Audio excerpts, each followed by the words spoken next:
So there's this woman that's taking people on a tour in South Korea.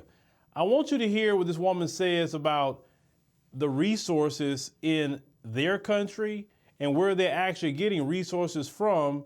It doesn't even make sense what this woman's going to say, but let's go ahead and roll that. One of our main resources is oil. We're the largest oil refinery in the world. So we buy oil from Nigeria and we refine them and we sell it back to Nigeria. Yeah. So you know that's basically what we do. So we are one of the largest oil refinery in the world. Right? Because we have no natural resources whatsoever. You know, if somebody tells us, you know, we even buy our water. We buy water from Malaysia. We buy crude water from Malaysia. We desalinate them, we purify it, and we sell it back to Malaysia. Don't judge us. We need to make some money somehow. So you know, all our cars have a lifespan of 10 years. After that, we either scrap it or we resell it. We sell it to places like Indonesia, Ghana, we sell it to Nigeria, and all this. So these are the people that will come and buy our 10-year car. What they do is they modify it. You drive on the left hand, right? Right, so but ours is on the right hand. So they purchase this 10-year car, right? With a lifespan of 10 years. They buy this car and they modify it and they sell it super expensive in your country. So as you heard, she says that they get crude oil from Nigeria, ship crude oil from Nigeria, bring it all the way to South Korea, bring it to their refineries, they process it, put it in the cat cracker units. You know, when you have crude oil, you can put in the units, heat it up, and it makes several products. You know, you can make your diesel fuels, you can make your gasolines, you can make your number 6 fuel oil. You can make all kind of different oils that's for fuel out of crude. And they process it over there in South Korea. Then they say they sell the gasoline and all that diesel back to Nigeria. That doesn't make any kind of sense.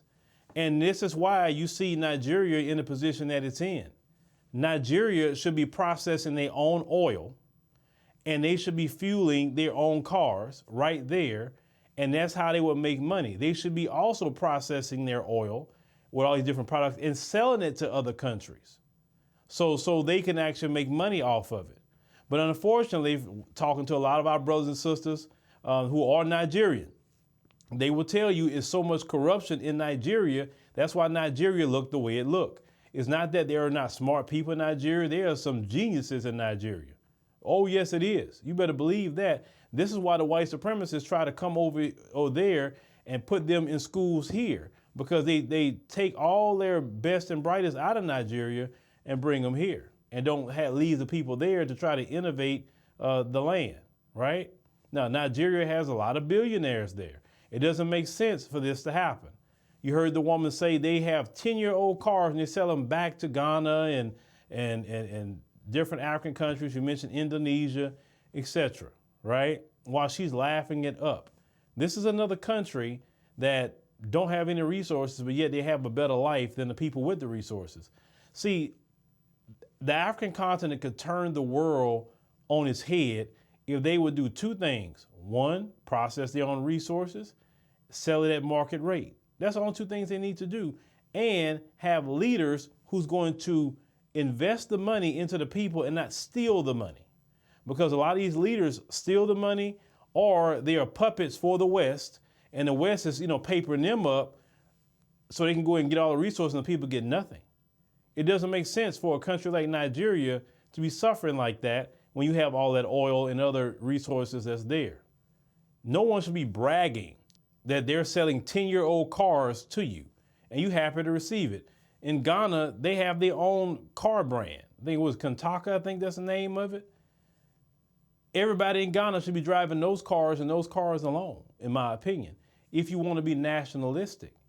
But the government also should invest in that company and make sure it can be affordable for people to buy these cars. That's how people in their countries, do good. America, they have their own cars like Ford, GM, etc. Then you got the Japanese cars like your, Honda, Toyota, etc. Right? You need to be supporting the cars, and if you don't make cars in your country, you should be supporting the African countries who do make the cars. I mean, that's how you come up.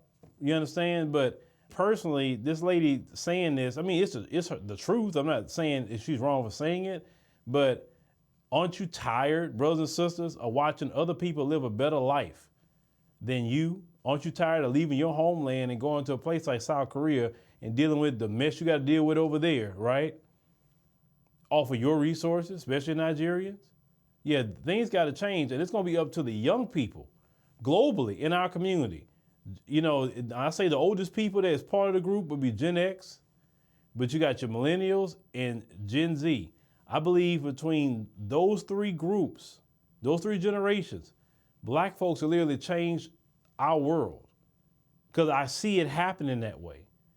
You brothers and sisters, you young Nigerians in the country, it's your time to step up. It's your time to take your country back. Take your resources back. That's the only way you're going to get out of what you see going on there today.